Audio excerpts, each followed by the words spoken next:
Good morning, good evening, and good afternoon, wherever you are in the world. And welcome to the Infinite Way, where spirituality meets humanity. And it brings me great pleasure and great honor to introduce to you Mr. Apab'yan Tew, who is a spiritual guide of the Kichi Maya lineage of the highlands of Guatemala since 1998. In addition to being an expert reader of the Mayan calendar, a daykeeper, bone healer, herbalist, he is a man that has been trained as a midwife in the highlands. Having the trust and privilege to support women in successfully going through all the processes of welcoming a baby, from guiding and healing for successful inception, conception, throughout support, care, and necessary ceremonial, herbal healing, and communication through singing to the baby during the gestation and finally receiving the baby in the Mayan ways. During the decades of practice reading the Mayan calendar and work as a midwife of the highlands, he developed an extended scheme of understanding the conscious of the baby through the pregnancy time. An introduction of that has been shared in his first book, The Birth of the Universe, The Mayan Science of Pregnancy. I would like to introduce to you Apab'yan Tew. Welcome, Apab'yan. Hi there, Hacha, Shaqi, Rahilak. Good afternoon. This is Apab'yan Tew. I'm very honored to be received and to begin a conversation in this magnificent podcast that I follow. By the way, I received the newsletter. I follow everything. Thank Yes, you. of course. Because Enolia, well, for all the others, let's pretend you're not here. Enolia is such a good friend. We travel in a magnificent spiritual way, high there in the saving of the world with this little amount of oxygen to survive and to be in the middle of the clouds and the kettle lands. We had very beautiful experiences, and differentially from another people who I'm not accusing, obviously, differentially from what happened with other people, Enolia and I, we developed a very beautiful relationship of music and singing and dancing and having conversations. She also actually saw one of my healings in which a person was injured in the knee. He was unable to walk. I remember a shaman from the forest of the jungles of Peruvian lands. And I said, no, I know how to heal that. I know how to do it. And she was my assistant. I said, no, Enolia, you carry this, and we got that. Then for all the audience and for people that is listening, let me introduce you, my best friend, Enolia, because we made a team in that travel, and that was so beautiful. Now, Enolia, thank you for the invitation. I tell you, I cherish what you said because you were there at the most crucial time in that cross time when I was contemplating what path I was going on, and you were one of those guides that just calmed my heart and shared with me the right words that just I could embrace, that I could take to heart, and that I could learn and move forward even further. And I thank you for always being that person for me. So yes, for our audience, so that they know, I met Apab'yan traveling, and we went to Peru together in Carla Woody's retreat, right? Her expedition, where we went all throughout the Cusco area to all of the sacred valleys, and we went all over. Oh my goodness, Temple of the Moon, Temple of the Sun, Yeah. throughout Bolivia, my favorite shopping person, shopping with I me. remember that. Yes, yes. Yes, beautiful. and it was, Yes. yes. So no, go ahead, please. Don't let me interrupt you. Your thought. Remember, for me, it was the first time that I traveled to Peru. I remember, and there's one significant thing that is beyond spirituality in this case is more like what is to be human. I remember that when we were in Cochomoco in the highlands, in the peaks of the Andean Cordillera, I remember arriving to a place in which green has gone. It of not cultivated, but just potatoes, and suddenly we were remember like in the middle of a lunar landscape, and I remember also the lack of oxygen, the lack of the way in which your body has to fight with it, has to really work with nature. You have to adapt, or you are going to suffer. I remember later on when we were descending, when I saw the first tree actually ambushes. I remember that I asked Carla, would you allow me a moment? And I talked to the driver, and I said, and I naturally run to see this tree, and you were with me. I remember that I said, oh my gosh, chlorophyll alive. This is life. Sometimes I don't know if this is a lesson for people, but sometimes we take everything for granted, right? Life, the oxygens, the trees, or when we are told about the balance of nature, and we see this stuff is one experience. But when you actually are in the middle of nowhere, in a distant place, in the cloudy, full of snow peaks, and you return to see green, at least for me, that was, I know it's very simple. I know it's almost nothing, but when I saw the first leaves and the first greens, I was like, life. This is life. And I remember how amazing was that experience to recognize, right? We Yes. belong, we pertain, we also produce a balance or a disbalance in nature. But when you actually realize what is life, wow, I was like, whoa. And well, for all the audience, you need to listen later on. Enolia and I, we began to play music very happily, and all Yes. our drums were in the mountains, echoing our life and happiness. That was Absolutely. such a beautiful. And I will never forget that we did that in the mountains of the Quiros Indians of Peru. We did that in Arizona. We've been a few different places. It's been so beautiful, so beautiful. And our audience doesn't know, but I know of the wealth of knowledge that you bring and life that you bring, a persona and energy that you bring. It's so beautiful. And I don't even know where to begin. So I think I'm going to begin with the first time that I ever had a session with you. And let's talk a little bit about the Mayan science. And I remember you not only taking the time to have a session with me um, um, to explain how the Mayan look at when you first are born and what that means, and how that is so impactful in one's life, but also just the whole science behind it, and how nature plays a role, and how at conception your family, your parents play a role in understanding where their heads were at and where they were at with that. Would you talk to us a little bit about that? Of course, and it's my pleasure to retransmit and to talk about this. First of all, there's something that is important to be said, and is that our ways of practicing has been being looked in the recent years as something like more close to folklorical, or maybe to an astrology.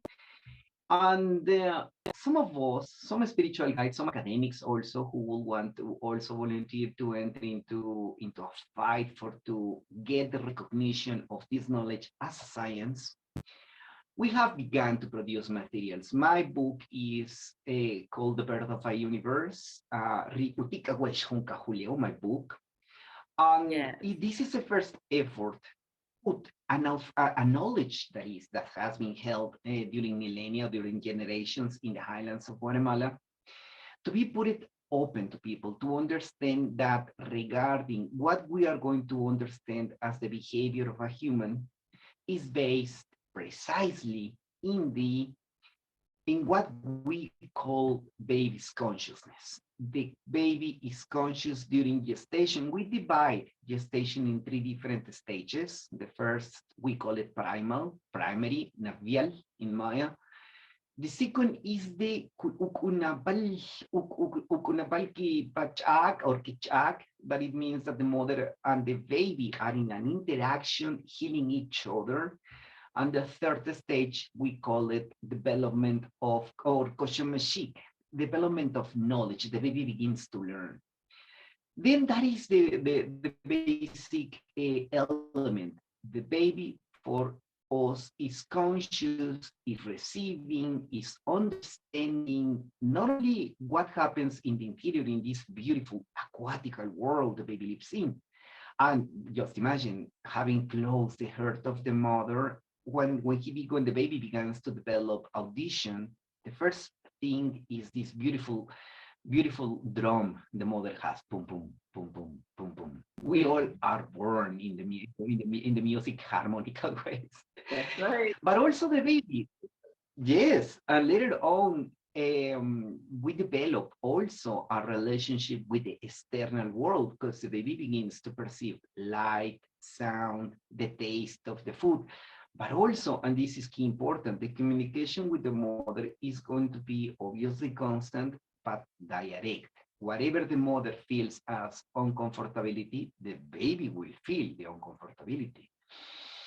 Whatever for the mother is joyful is going to be joyful. And by the way, that's why it is a science. I need not to put foreign concepts. No, just think about the biochemical of food. Obviously, if the mother is happy, and let's talk about dopamine or any other, well, the baby is going to receive it. But if the mother is angry, fighting with the father, or suffering, being denied, being attacked, as it happens with women, well, the baby will know. Anyways, the baby will know.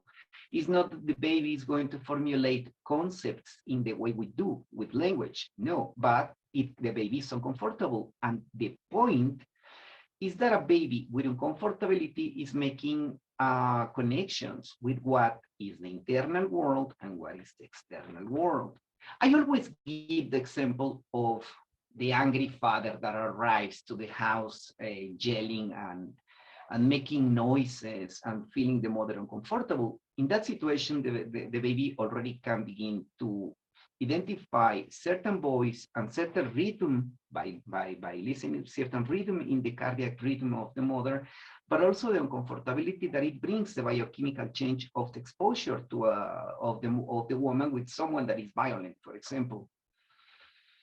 The baby already knows that. The baby already has that association. Later on, years later, if in consultation, this father arrives with me and says, hey, my baby is very rebel with me, I will say, what did you expect? Exactly. And this is just one simple, very basic example.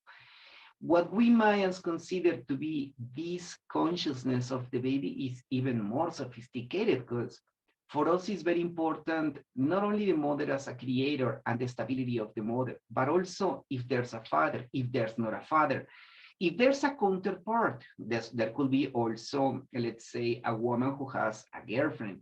There could be all variations. The important part is that the counterpart of the woman, the better that plays in balance, the better for the baby for the entire creational ways. But later on, to develop the same consciousness, the consciousness of the baby keeps on evolving and growing.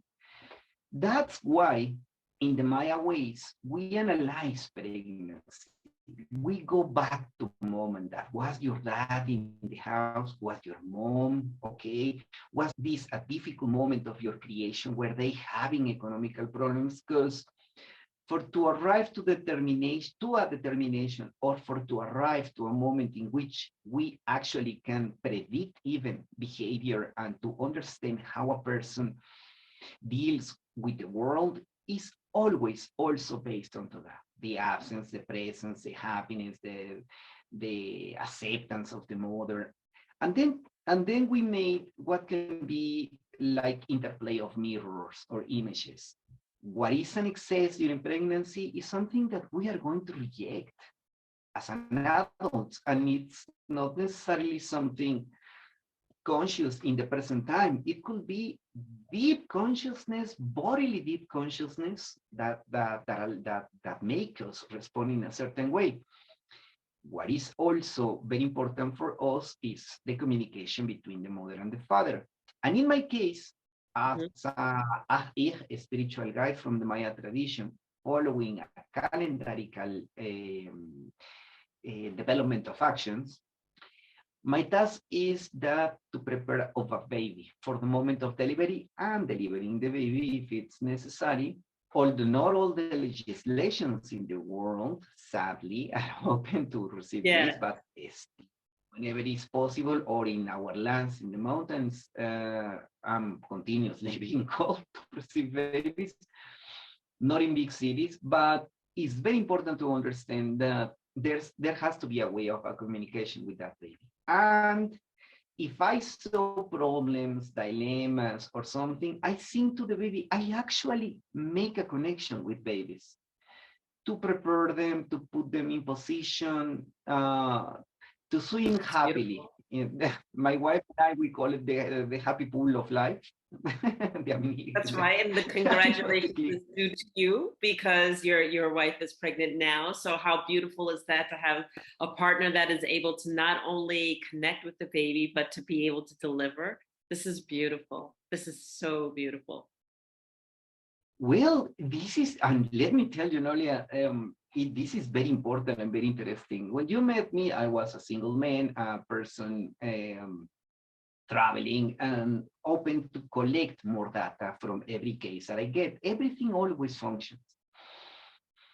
Now I have been writing, my wife and I were writing a journal based on my book to add what the actual experience is, because this is my first time as a father. This is my first kid. Right. We have been discovering new elements into that because, well, I think that you can imagine that I'm playing the best. I'm always attentive. I'm always balanced. I'm always laughing. You know me. I'm always making jokes, and I'm always this love. And the baby has. I have seen a connection that I had never saw. For example, two basic examples. If I'm driving, I'm in the left. In the Western ways, do you drive in the left?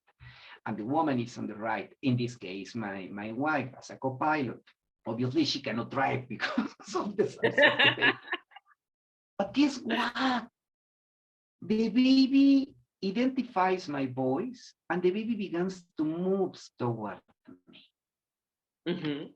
And a fact, we have seen it almost every day. But guess what? And then the opposite. When we go to bed in the night, we are in the opposite position. I usually sleep in the right side of the bed, and my wife is in the left.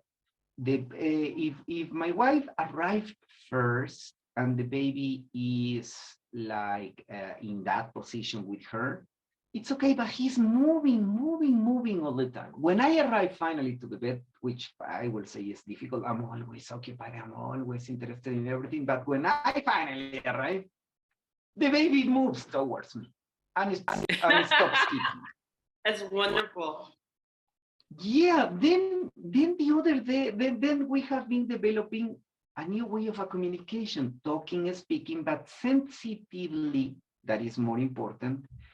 Because the baby does not understand language. And this is true. The baby does not know about religions, about politics, no, race. Nothing of the human sort. Yes. No. But it's in a creational cocoon, as to say something, and the baby can feel and perceive the environment. it's very important what we can provide. The mother and the father, or the mother without the companion. That the mother can do it on her own. That's very interesting. But still, the baby is going to feel. It's like if we were in a room enclosed and you hear noises and stuff. Maybe you're going to wonder what is that noise, but you cannot escape. You will Yeah. get the sense of a noise. We have that. Let's say we are taking a shower and suddenly we hear this noise and you close the water, right? And you said, what's happening? But the baby cannot do it. The baby can only feel and sense.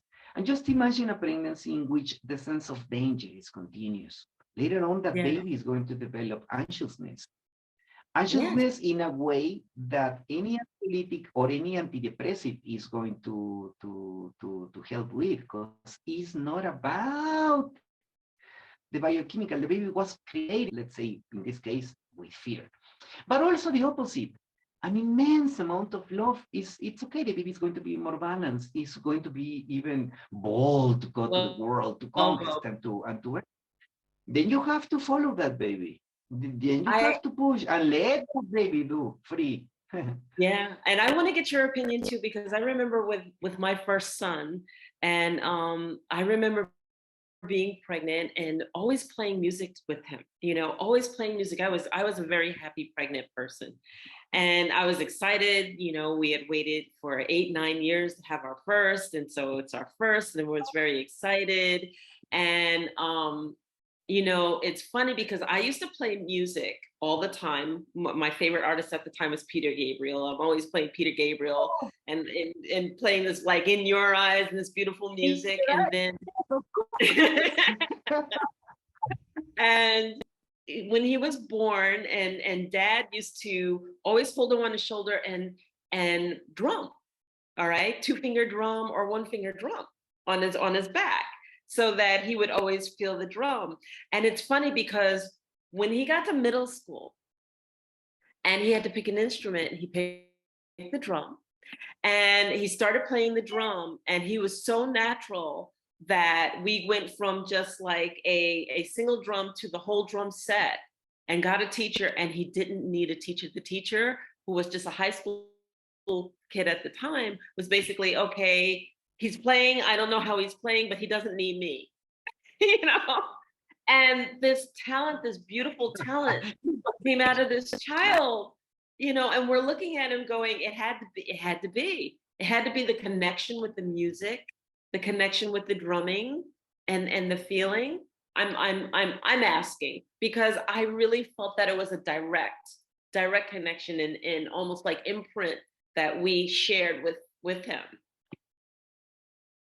And that is completely true. That's why in the Mayan ways we call the third stage Koshumashik or Kik or Okay. Shumashik. That mom is learning from the baby and the baby is learning from the mother.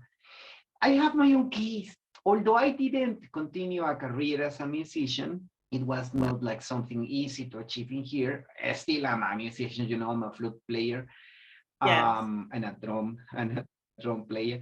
Drummer My mom player. used to play, yeah, I play several instruments. I'm a musician anyway. I didn't develop a profession as a musician. My mom used to play the cello because she was a cello player in an orchestra here in Mexico, and that's how also she met my father, my Mayan father, and blah blah blah. She discovered that but by pregnancy time was not easy. It was a difficult time for a native from the highlands of Guatemala and a woman from central Mexico. It was difficult, especially in the years I was born. Then she continued playing as a rehearsal, but she discovered that whenever I was very ultra active or that I was kicking or moving, whenever she began to play, I was silent. I was moving, listening to her. Then she said that she began to play in the night, like 8, 9 o'clock in the night. And that was the moment in which I finally slept too, and she can cross the entire night with no movement. And she said, well, you were responding to my cello. And I was like, whoa. Well, believe me that in present time, when I listened to what she was playing and to the actual music she was playing, I felt that sense of connection with mom. It's active, it's amazing, it's incredible how listening to the music she was playing is still a relaxing, going deep into consciousness travel, even for free. Let's see. Yeah. The other day, you know, everybody has this peculiar thing going to the dentist, right? Yes. We all have that stuff, right? We are going to be like, oh, well, in the dentist room, there they were playing the music, and suddenly jumped to this Bach piece of cello, and I was like, and I entered into the mood, and I said, wow, yeah, I was listening. When I entered into the room, the dentist says, oh, you have such a big problem in that molar, and I said, I don't care. you just you just proceed. It's incredible that for consciousness ways, and this is why I would want also the co-participation of people. It's incredible that something that impacted or that shaped consciousness in those primal days can be so actually so active. Yes. Reminds me the phenomena of dreaming. When you do sometimes you do dream and you have the clear image of the event, the clear image of the face, the clear sensation of everything, and that you can even smell during the dreams. Well, it's the same. It's deep storage in consciousness, and it's active as if it were the first day. And curiously, if you go, and this is for talking to people, your people, our people, and everybody that listens, if you can explore a little bit about pregnancy and what was that, you are going to find something very beautiful to dive in, because that is the shaping of the first primal shaping of our consciousness. And by the way, I also wrote in the book, this is so interesting shaping that, believe it or not, the way we choose in present time is still linked to that. For example, Right. choosing a parent. Let's go back to the example that I said about the angry father or the grumpy father. And let's suppose it's a man, it's a baby boy who was in pregnancy, and the father was always violent with the mother. Then the father has no connection with the angry father, but still, by looking to his own as an adult, to his own partner, he will meet someone, in this case, either submissive, either calm, either tranquil, or someone he will not be exposing the self to violence once again, because it's already shaped as a threaten, as a something that threatens, as something that produces fears. And sometimes you can be on the couch 10 years talking to the psychiatrist, and you don't arrive to the point, but that is the real point. Is already deep storage in deep consciousness what the first shaping was. That person will be mostly intrigued by the way he cannot respond to a grumpy partner. And that can produce a lot of. This is an actual connection. This is actually what I do in consultations. People come and give me birthdays and I can analyze. We need not to interview mom and dad. That's not necessary. It's already encoded in the Mayan calendar and already let's say filed in the bunch of knowledge accumulated during hundreds of years. It's already encoded. We need not to interview more of that. Right. And a person asked me that. I saw that. I began to describe actual behavior regarding the shaping of the consciousness, and that is the science. Okay. And yes, that is the science, connecting behavior to a way in which a person has been already shaped during pregnancy. That is the key element. That is the key point. And believe, well, you saw it. It's fascinating. It It's is fascinating. fascinating. It's absolutely fascinating. And we could spend hours on it because I love the fact that you share, how the consciousness comes to being based on the parents and the mindset of where the parents are at the moment of conception, and how all of that plays a key role in terms of how the conscious and how the baby is conceived and how that consciousness comes to that being. So yes, it plays a direct role into our fears and our phobias and our Yeah. happinesses, everything. And so no one takes the time to think about this. No one takes the time to really understand, this is where my parents were at the moment of conception, and that plays a fundamental role as to who I am, why I am, and how I see life, and how I relate to everything that is around me, and how to engage those pieces around me, and why I see the way that I do. And then I'm going, well, why do I see the way that I do? And it's right there. It's all in that imprint that we take for granted and that we just don't recognize. We don't see it, or we don't take the time to learn it. Truth completely. And by the way, that is an actual experience that is very, sometimes it's really funny. That's what I'm laughing with. I can pick up now a selection of faces. When a person comes to consultation, says, okay, I'm going to see the spiritual guide. And the spiritual guide begins with, I'm going to analyze the conception of yourself. And the person begins to open the eyes. Yes, the pregnancy. And the person is like, what? Exactly. And for those in the audience who don't know, Apab'yan does phenomenal Mayan sessions. We're gonna put all of that information, how to connect with you. If anyone wants a session with you, it's a phenomenal experience. I've learned so much in that one sitting. I still have my session, and that was then Yeah. years ago.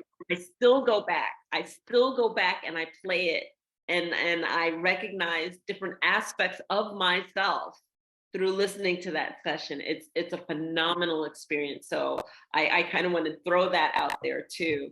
And I wanted to ask you, so having that as your expertise, and then taking this path through the midwifery, and learning, like, from now beginning to all the way through to birth, what made you decide to go that direction? Well, this is a very beautiful question that I love to answer, because it's entangled in what actually is sometimes the mistake of how we see the future. It's peculiar because we're always traveling into uncertainty because we're going to the future. Or by the way, we're always living the past. Barely we see the present, and we are always feeding what is coming. Well, I mean, feeding in the sense of the actual experience. The future is uncertain, no matter what. You can be positive, as I am positive, but still, I don't know what it's going to be tomorrow. Still, I hold no. I can do my calculations. I can do my plans. I can be strictly positive and straightforward to something, and I can have a fully planification. And believe me, I am like that. But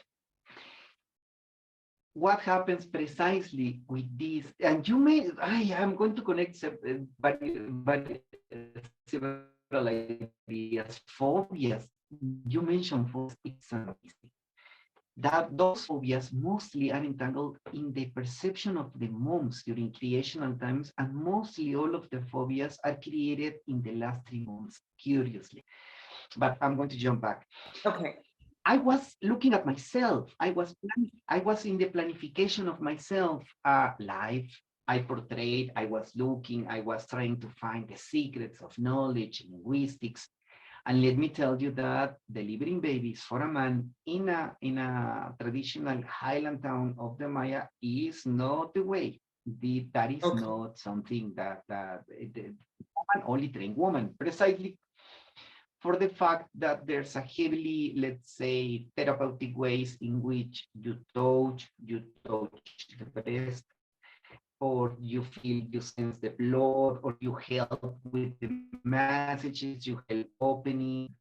In the ways of Mayan lands, there's no echographies, there was no epidural injection, there was epidural injection, there's no way of any assistance. This was done, this has always been done by direct connection with the mother, observation, blood pulse, and the position of the baby, herbalism, and there's no other way as we have available now. But still is always on the wisdom of the woman.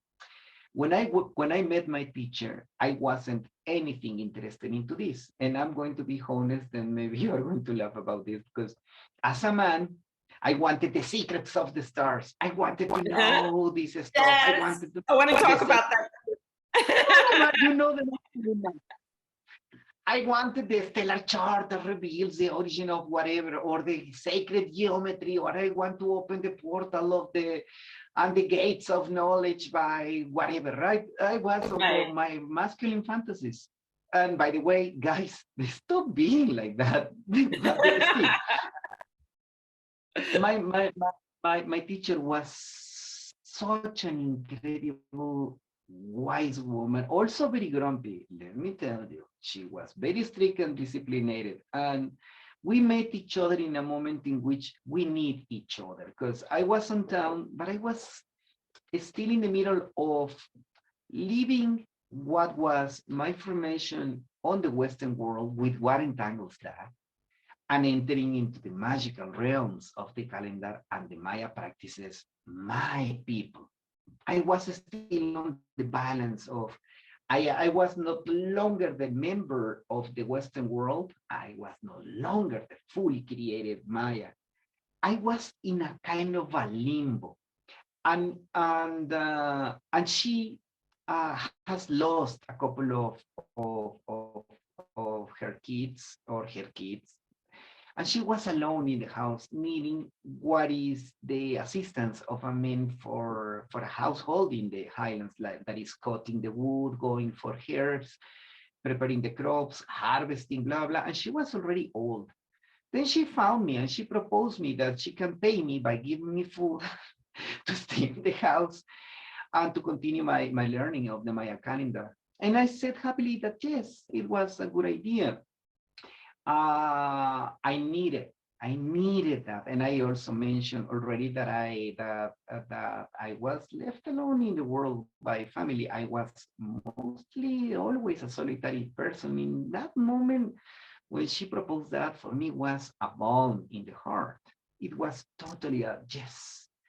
And I saw, I'm not going to lie, I project a sense of the wise grandmother, and she was.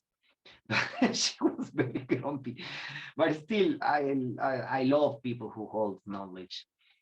And for my surprise, later on, I discovered that she was a midwife, and she was very clever to understand that I was anyways open to everything. Although the last one thing that I wanted to see was a placenta, blood, liquids, whatever. It was not something.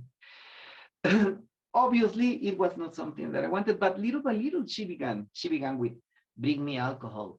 Bringing alcohol from the highlands to the downtown or to the closest town is a maneuver of 45 minutes at least, even in bike. Because in the bike, you suffer to go up and you descend like a, like a thunder. She began to see my participation. She began with the give me the scissors, give me that piece of textile that we use as cotton. Give me this, give me this.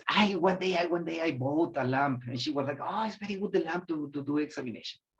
And then later on she began with, you can massage her, because I'm a bone healer, and I was already a bone healer.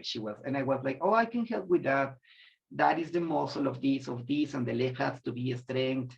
And she was like, so you do know, okay, open the hips or stuff like that. And little by little, she put me into action. I going to be honest, in that moment, it was such an impact on my masculine Western, also co-creational ways of education, and it was such an impact. But little by little, guess what? I began to see the connection.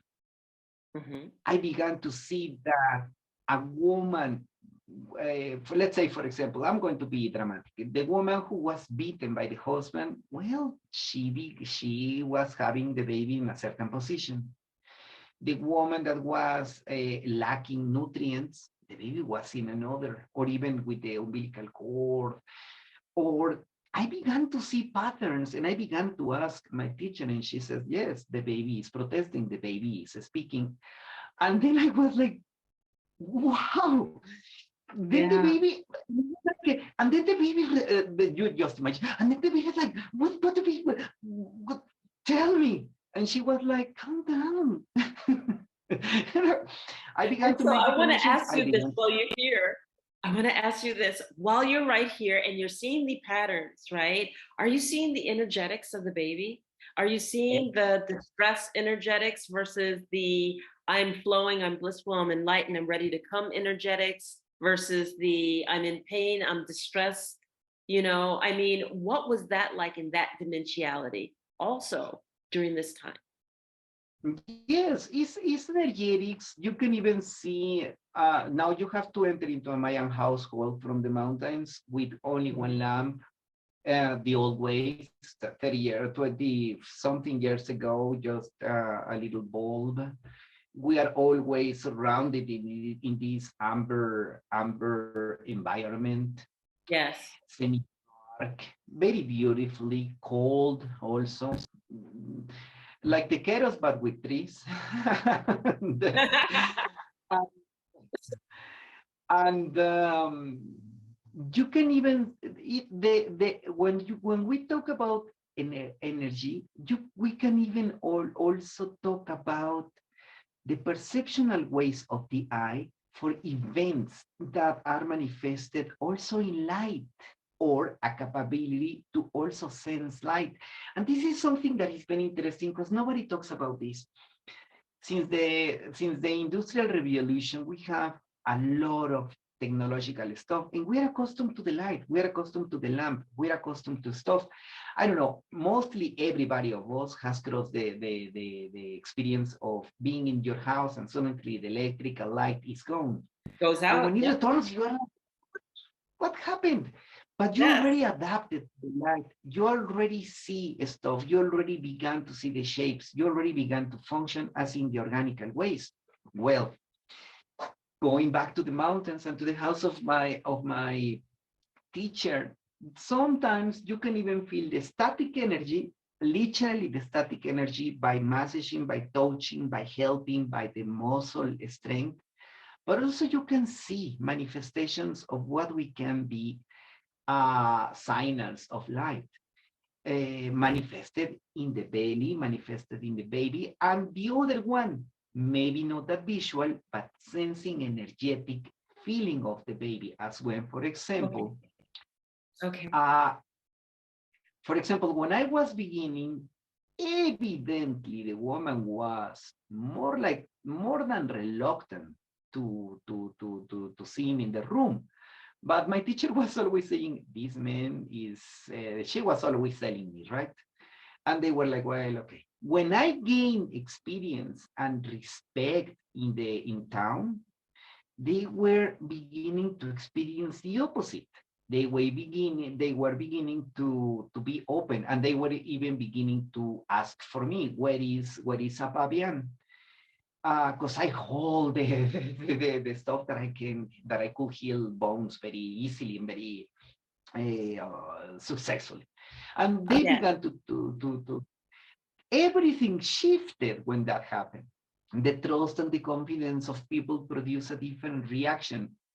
And as I told you, when your eyes are also not inundated by the sea of light we live in now, and even noise like the radio, the television, the podcast, or some.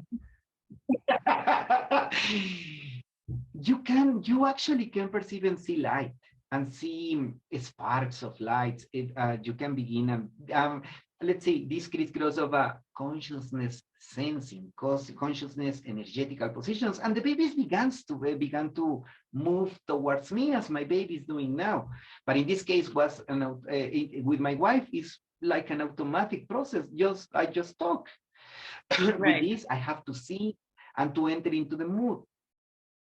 Later on, I could see that how the impact of the therapist is going to change that. Even if the woman is in a strong pain or in a strong difficulty, even over spoiled, that is also something that is not that good, over spoiling. But I could see the relationship with the babies. And later on, when they were grown ups, they recognize they sense myself. Some of them trust me a lot, a lot.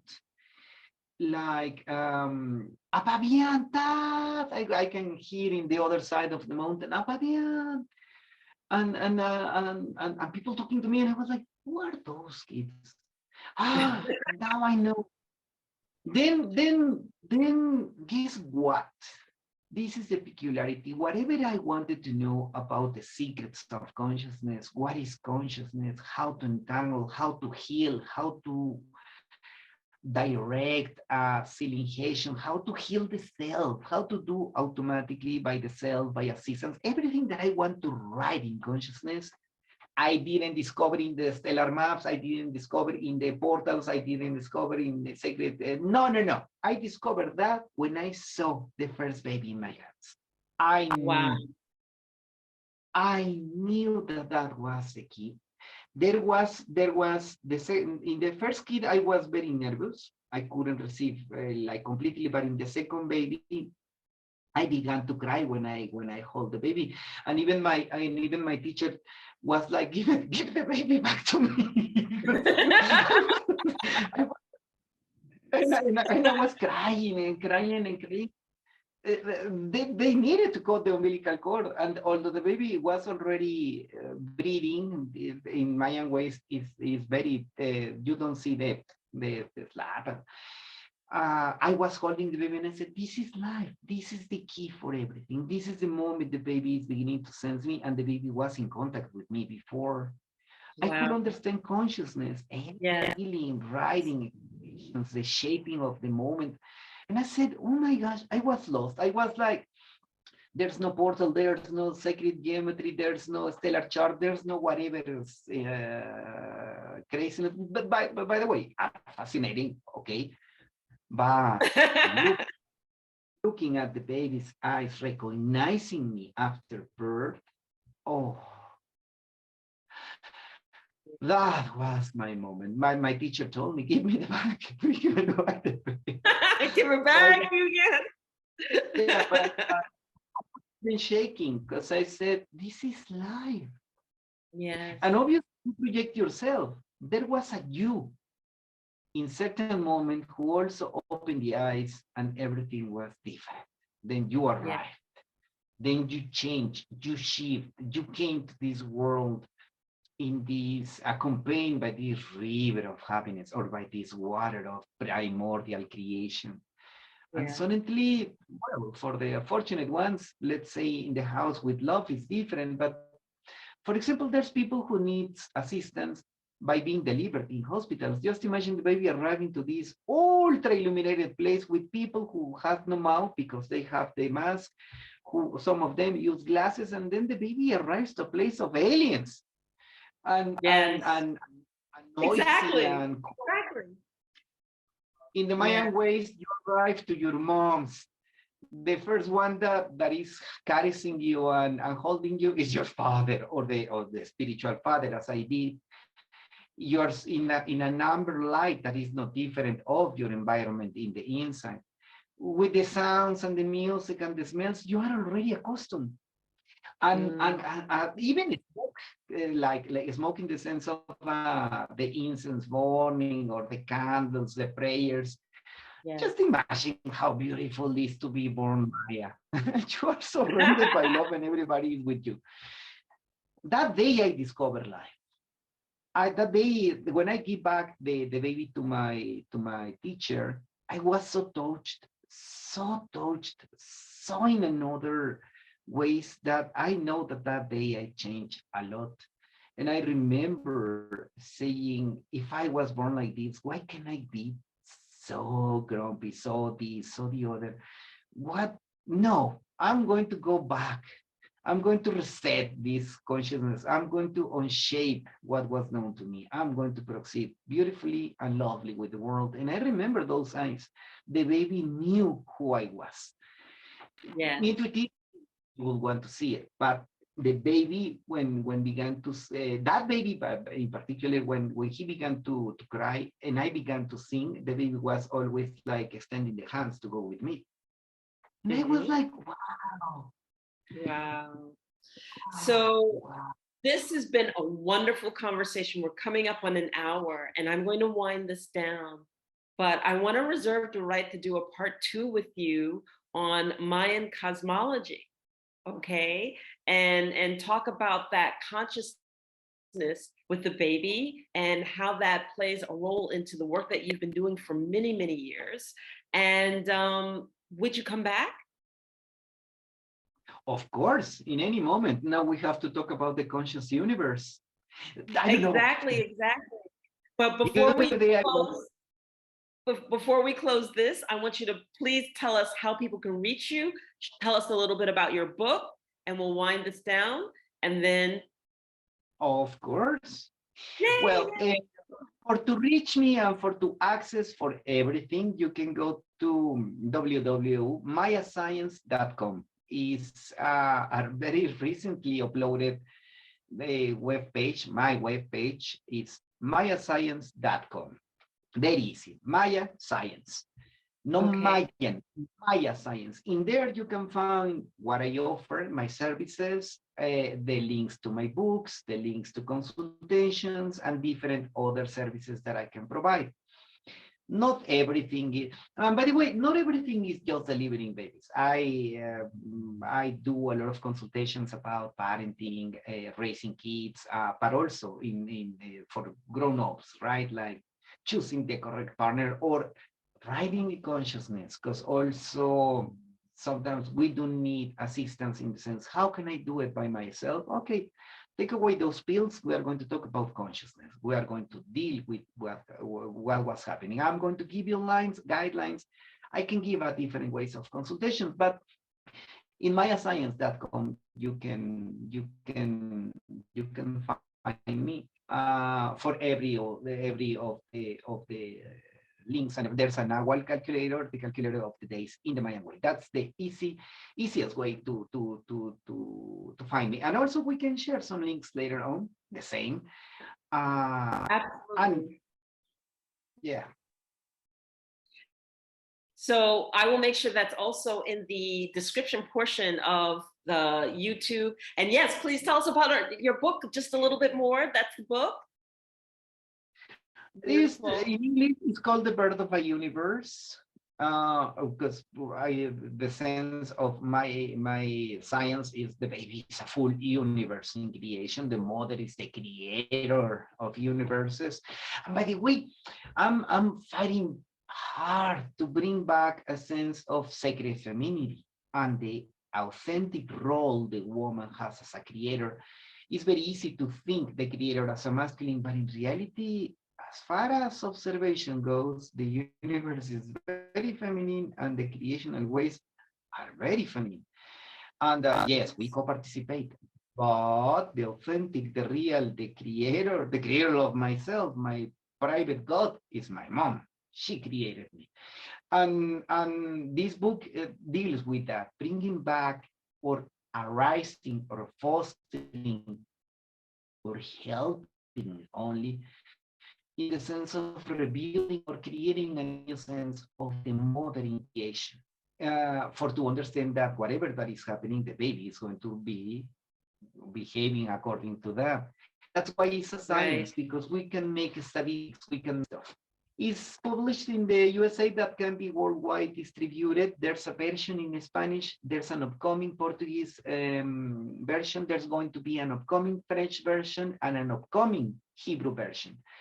I feel very fortunate that it has been well it has been well received. And by the way, in this moment, me being a dad in this moment and my wife in creational ways, I have so much more to provide and to give to people. Excellent. Well, we look forward to it. So this has been Apab'yan Tew. Thank you so much. And we'll see you a little bit later.